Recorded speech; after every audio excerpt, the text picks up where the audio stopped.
Quizás ustedes conozcan vagamente el debate entre consecuencialistas, la escuela deontológica en el campo de la ética. Muy rápidamente expuesto, podríamos decir que hay dos grandes familias de filósofos morales, aquellos que consideran que las acciones se justifican en base a los principios. Esa es la posición principalmente representada por Kant, quien sostiene en una famosa polémica con Benjamin Constant que uno debe decir la verdad aunque ello conduzca a la muerte de inocentes, frente a aquel que cree los actos morales se justifican por los principios, el principio de nunca mentirás o nunca robarás. Hay otra serie de filósofos, se llaman a sí mismos utilitaristas o consecuencialistas, que consideran que los actos morales se justifican por las consecuencias. Entonces, hay ciertas ocasiones en las que mentir no solamente está permitido, sino que es obligado moralmente. Por ejemplo, cuando un asesino te pregunta dónde se esconde su víctima. Casi todo el movimiento antiespecista ha sostenido posiciones de carácter consecuencialista y, más en concreto, hedonista. Esto es una posición o ética que se hereda desde John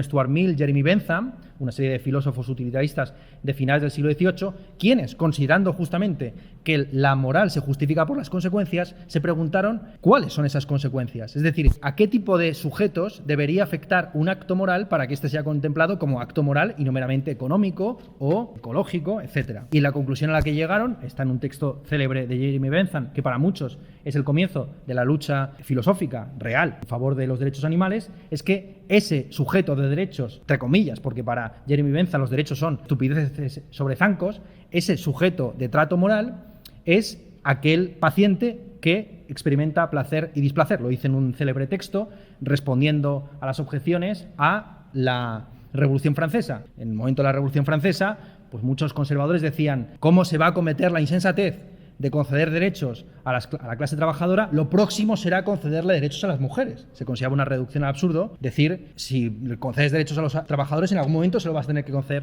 también a las mujeres. Jeremy Bentham fue más allá y dijo: habrá una época en la que lo importante no sea si uno es racional o irracional, hombre o mujer, rico o pobre, sino si puede padecer, si puede experimentar placer y displacer. Este es un argumento que expone ahí en ese famoso texto Jeremy Bentham y que se hereda en toda la tradición antiespecista. Entonces, esta tradición, que es una tradición hedonista, es una tradición utilitarista que considera que el bien y el mal se reducen básicamente al placer y al displacer, es una tradición que tiene muchos problemas con la idea de disciplina y de sacrificio. La idea de que uno prefiera puntualmente tener cierto displacer para obtener un objetivo a largo plazo. Como ya hemos dicho, si no fueran disciplinados por medio de recompensas y castigo, los algoritmos no cumplirían su función específica. Igual que si no hubiera experimentación con animales, por mínima y controlada moralmente que sea, no habría desarrollo tecnológico y científico. La pregunta que podemos plantearnos es si el saber es un fin en sí mismo y cuántas víctimas puede aplastar a su paso. Es un problema, una pregunta que se plantea, por supuesto, en el Fausto, si el deseo de conocimiento